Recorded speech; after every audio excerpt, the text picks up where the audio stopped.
مولانا صاحب یہ بتائیں کہ کیا گدھا اس وقت بولتا ہے جب شیطان کو دیکھتا ہے؟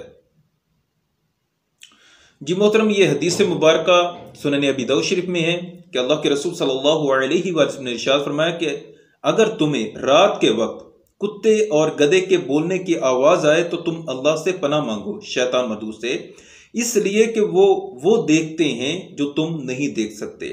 اس حدیث کی شرح میں شارحین فرماتے ہیں کہ کتا اور گدھا یہ دو ایسے جانور ہیں جو جنوں شیطانوں کو دیکھتے ہیں۔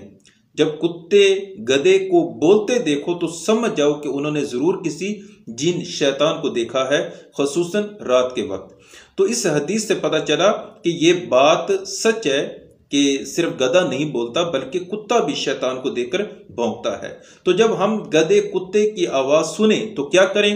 بخاری شریف میں حدیث مبارکہ ہے 3303 کہ نبی کریم صلی اللہ علیہ وسلم نے ارشاد فرمایا کہ جب تم مرغ کی آواز سنو تو اللہ سے اس کے فضل کا سوال کرو کیونکہ اس نے فرشتے کو دیکھا ہوتا ہے، اور جب گدھے اور کتے کی آواز سنو تو شیطان سے اللہ کی پناہ مانگو کیونکہ اس نے شیطان کو دیکھا ہوتا ہے۔ تو یہ پڑھا کریں، اعوذ باللہ من الشیطان الرجیم۔